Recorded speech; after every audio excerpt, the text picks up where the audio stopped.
हम विशेष रूप से बात करेंगे मकर संक्रांति और शक्तिला एकादशी के एक ही दिन होने पर। क्या ये सही है कि दोनों एक ही दिन है, या मकर संक्रांति 15 को और एकादशी 14 को करनी है और ये एक ही दिन करनी है, तो इनको एक ही साथ कैसे किया जा सकता है? अगर साथ करते हैं तो दोष क्या है? और सबसे बड़ी परेशानी जो आप सभी के मन में भी आ रही है, एकादशी के दिन, अर्थात अगर 14 तारीख को एकादशी है और उसी दिन हम मकर संक्रांति करते हैं तो खिचड़ी का दान कैसे करेंगे? क्योंकि चावल अन्न वर्जित कहा गया है। तो क्या दान जा सकता है क्या, या नहीं किया जा सकता है? क्या शास्त्र कहते हैं और क्या इसका हल है? शास्त्रों के अनुसार क्या करना चाहिए? ऐसी अवस्था में किस प्रकार से आप मकर संक्रांति का संपूर्ण पुण्य भी प्राप्त कर सकते हैं और कैसे एकादशी को भी विधि विधान से मना सकते हैं, इसके लिए क्या उपाय निकलता? ज्योतिष शास्त्र और पंचांग के आधार पर आपको बताते हैं कौन सी तिथि कब है, व्रत आदि कब करना है, क्या विधि है, क्या नियम है और क्या गलती नहीं करनी है। प्रिय दर्शकों, आने वाली एकादशी और मकर संक्रांति दोनों ही बहुत बड़े दिन है। माघ मास की जो कृष्ण पक्ष की एकादशी है, इसे शटला एकादशी कहते हैं। इस शटला एकादशी पर तिल के 6 बड़े प्रयोग कहे गए हैं। शास्त्रों में यह एकादशी बड़ी एकादशी और अधिक कल्याणकारी है, क्योंकि माघ मास बहुत ही पवित्र महीना है। माघ स्नान करने वालों के सभी पाप नष्ट हो जाते हैं और वह सदा सदा के लिए भगवान के लोक में वास करते हैं। इस महीने में आने वाली पुण्यदायी तिथि है, चाहे वो एकादशी है, चाहे वो मकर संक्रांति है, और चाहे उसके बाद आने वाली मौनी अमावस्या और माघी पूर्णिमा, सभी के सब बहुत अधिक पुण्यदायी है। और इसमें सबसे महत्वपूर्ण जो पर्व आता है वो आता है मकर संक्रांति का। मकर संक्रांति वह दिन जिस दिन सूर्य अपनी राशि परिवर्तन करके मकर राशि में प्रवेश करते हैं। शास्त्र कहते हैं कि इस दिन जो पूजा पाठ जप तप दान पुण्य आदि किया जाता है, उससे अनंत कोटि फल प्राप्त होता है, जो सर्वाधिक है।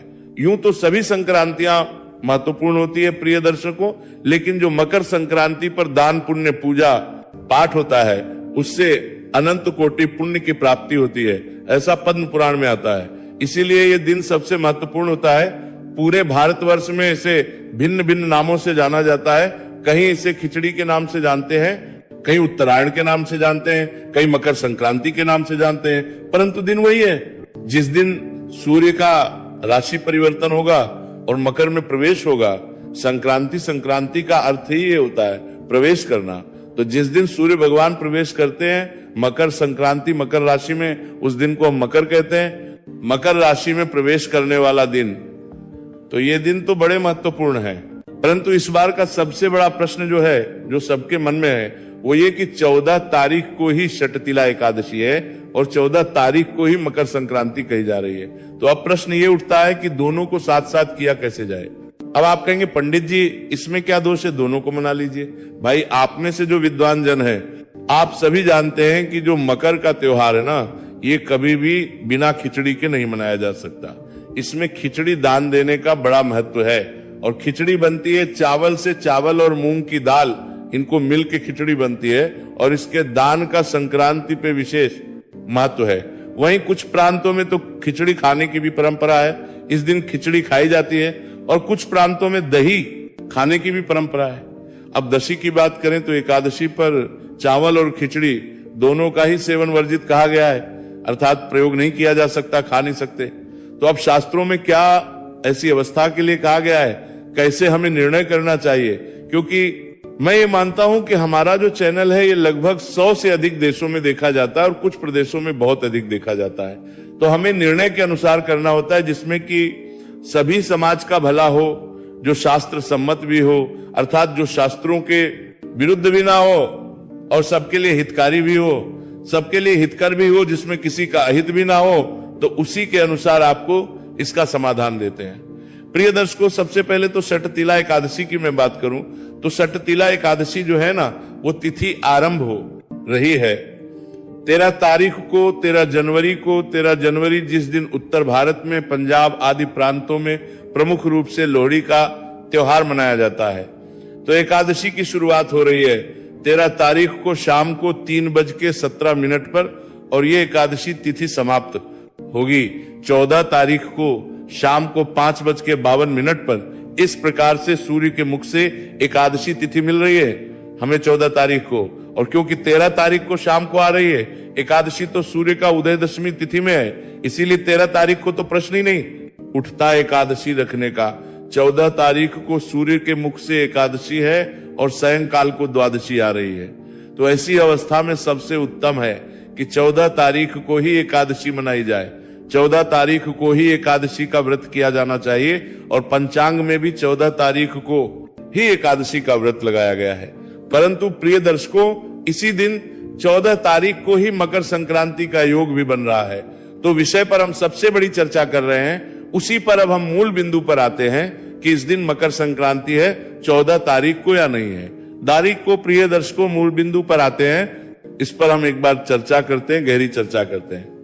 प्रिय दर्शकों, पंचांग जो कहते हैं उसके अनुसार 14 तारीख को सूर्य भगवान 3:07 से और 3:13 के बीच में धनु राशि से निकलकर मकर राशि में प्रवेश करेंगे, जिसे महाकाल का समय कहते हैं। जब सूर्य भगवान राशि में परिवर्तन करते हैं, अर्थात एक राशि से निकलकर दूसरी राशि में जब प्रवेश करते हैं, गोचर करते हैं, वही समय महापुण्य काल कहलाता है। एक राशि से दूसरी राशि में प्रवेश संक्रांति का क्या अर्थ है? संक्रांति का हिंदी अर्थ अगर हम कहें तो उसका होता है प्रवेश करना। प्रवेश करने का मतलब है संक्रांति, और मकर में प्रवेश करना तो मकर की संक्रांति। मकर की संक्रांति का जो महापुण्य काल का समय है वो 3:07 से आरंभ हो जाएगा, और भी कहो तो 3:03 से आरंभ हो जाएगा और 3:28 तक ये रहेगा। और पुण्य काल का जो समय है वो शाम को 5:52 तक रहेगा। तो सूर्य भगवान जो है वो कब अर्क रहे हैं? 3:07 पर अर्क रहे हैं। और मैं ये पंचांग के आधार पर बता रहा हूं। अच्छा, सभी पंचांगों में यही समय दिया गया है, लगभग 3:07 से और 3:13 के बीच में, इसी समय पर जो है सूर्य का राशि परिवर्तन कहा गया है। परंतु एक दो पंचांग जो बनारस से है उन्होंने लगा दिया है कि सूर्य भगवान का राशि परिवर्तन होगा रात्रि को 9 बजे के बाद, 14 तारीख की रात्रि को 9 बजे के बाद। और इसी कारण से ये सारा का सारा जो विवाद है वो खड़ा हो गया है। उन्होंने संक्रांति रात्रि को लगा दी। तो अब जो विद्वान उन पंचांगों को देखते हैं, उन पंचांगों को देख के जानकारी देते हैं, उनके अनुसार मकर संक्रांति का त्योहार 15 को चला गया। क्योंकि शास्त्रीय विधान क्या कहता है? शास्त्रीय विधान ये कहता है कि जब सूर्य भगवान का राशि परिवर्तन सूर्यास्त के बाद होगा तो संक्रांति जो है वो 15 तारीख को, अर्थात जिस दिन रात्रि के बाद होगा उसके अगले दिन सूर्योदय के बाद वह महापुण्य काल और पुण्य काल मनाया जाएगा, क्योंकि को सूर्य अर्क रहे हैं। तो ऐसी अवस्था में रात्रि को संक्रांति मनाई नहीं जा सकती। ये शास्त्रीय विधान है। यदि कभी भी सूर्य राशि परिवर्तन रात्रि को करते हैं तो उसको अगले दिन संक्रांति मनाई जाती है। परंतु यदि दिन के समय, दिवसकालीन समय में भगवान सूर्य राशि परिवर्तन करते हैं तो शास्त्र कहते हैं कि उसी दिन संक्रांति मनाई जानी चाहिए। प्रिय दर्शकों, एक बात पर ध्यान देने की आवश्यकता है। आप सभी विद्वान जन हैं, पढ़े लिखे लोग हैं, तो प्रिय दर्शकों का जो निर्धारण है ना, वो ज्योतिष शास्त्र की गणना, पंचांग की गणना, वो सबको छोड़ दीजिए, वैज्ञानिक दृष्टिकोण लीजिए। क्योंकि संक्रांति का निर्धारण सूर्य के अनुसार होता है, सूर्य की गति के अनुसार होता है, सूर्य की यात्रा के अनुसार होता है, और बाकी जितनी भी तिथियां हैं वो चंद्रमा के अनुसार गणना की जाती है। इसीलिए आप देखेंगे बाकी सभी तिथियों में 15-15, 20-20 दिन का अंतर होता है। आप देखिए इसी कट चौथ 6 तारीख की थी, पिछले साल 16 तारीख की थी, और आने वाले साल 2027 में 25 तारीख की होगी। कितना अंतर है 20-20 दिन का अंदर। क्योंकि जितनी भी तिथियां हैं, दिवाली देखिए कभी अक्टूबर में आ गई, कभी 2 तारीख को नवंबर में आ गई, कभी 14-15 नवंबर को आ गई। क्योंकि जितनी भी तिथियां हैं उनकी जो गणना है ना वो चंद्रमा के अनुसार होती है, चंद्रमा की गति के अनुसार होती है। लेकिन संक्रांति एक ऐसा पर्व है जिसकी गणना सूर्य के अनुसार होती है, इसीलिए वो सदा निर्धारित समय पर ही आती है। आप कभी भी देखेंगे संक्रांति 14-15 में ही आती है। और वैज्ञानिक दृष्टिकोण जो है वो बड़ा महत्वपूर्ण होता है, क्योंकि विज्ञान को तो पता है सूर्य की गति क्या है और सूर्य कब, कहां, कितनी गति से घूम रहे हैं। और ये राशि परिवर्तन सायंकाल नहीं, दोपहर के समय, सायंकाल 4 के बाद होता है, ये दोपहर के समय है। इसीलिए मकर संक्रांति का पर्व उचित होगा 14 तारीख को ही मनाना। अच्छा, इसका एक और कारण है कि जब सूर्य भगवान राशि परिवर्तन कर रहे होते हैं ना, उस समय जो ग्रहों की अवस्था होती है, उस समय जो ऊर्जा उत्पन्न होती है, सकारात्मक ऊर्जा उत्पन्न होती है, उसी का तो सारा महत्व है, सारा फल है। किस लिए मकर संक्रांति मना किस लिए रहे? भगवान सूर्य देव ने मकर राशि में प्रवेश किया, उस समय शुभ योग बनते हैं। क्यों कहते हैं कि मकर संक्रांति पर दान देना चाहिए, मकर संक्रांति पर स्नान करना चाहिए, मकर संक्रांति पर पाठ पूजा और पितृ तर्पण करना चाहिए? क्यों? जब मकर राशि में सूर्य भगवान प्रवेश कर रहे हैं, उस समय जो ग्रहों की स्थिति बनती है, जो वातावरण बनता है, जो पॉजिटिव ऊर्जा का संचार होता है, जो योग बनते हैं, वो बहुत ही अद्भुत और बहुत अधिक पुण्यदायी होते हैं। उन योग में जो हम कार्य करेंगे उनसे हमारा पुण्य अनंत कोटि हो जाता है। ये मकर संक्रांति के लिए धनु की संक्रांति पे 2 लाख गुना बढ़ जाता है और इस पे अनंत कोटि फल प्राप्त होता है। मकर संक्रांति पे किए जाने वाले दान पुण्य जप्त से, प्रिय दर्शकों, इस प्रकार से समझिए, उस समय का ही तो सारा महत्व है ना। अगर वो समय ही निकल गया तो वो योग ही निकल गया। फिर किस लिए हम मुहूर्त पूछते हैं, शुभ मुहूर्त पूछते हैं कि भाई इस समय पर पूजा पाठ कीजिए, इस समय ग्रह जो है बहुत उत्तम स्थिति में होंगे, इतने बजे से इतने बजे के बीच में अगर करेंगे तो बड़ा कल्याणकारी है, इस समय आपको उत्तम फल प्राप्त होगा मुहूर्त की। यही तो विशेषता है। जब वो शुभ मुहूर्त ही निकल गया तो फिर उसका औचित्य ही क्या रह गया?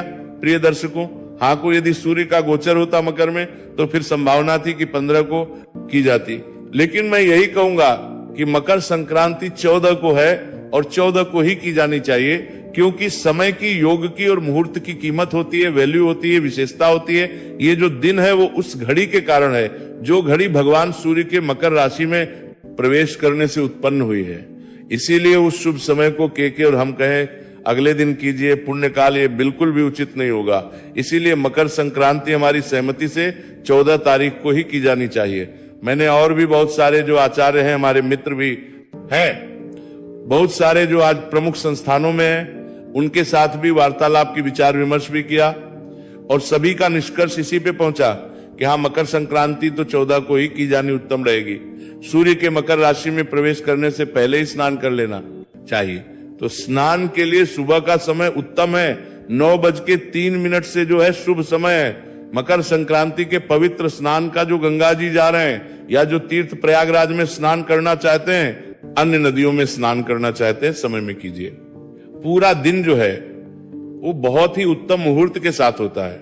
विशेष अगर हम अपुण्य काल की बात करें तो आरंभ हो जाएगा 3:03 से और 5:00 के आसपास तक रहेगा। इस समय जो दान पुण्य के कार्य हैं उनको कीजिए, इस समय में पूजा पाठ के कार्य हैं उनको कीजिए, तर्पण के कार्य हैं उनको कीजिए, और जो लोग इस समय ना कर पाए वो 15 तारीख को सुबह सुबह दोपहर से पहले कर सकते हैं। पर फिर कहूंगा कि जो मुहूर्त होता है, जो अवस्था होती है सूर्य की मकर में प्रवेश करने की, उसका सबसे अधिक फल है। इसीलिए उसी समय पर किया जाए तो बहुत कल्याणकारी रहेगा।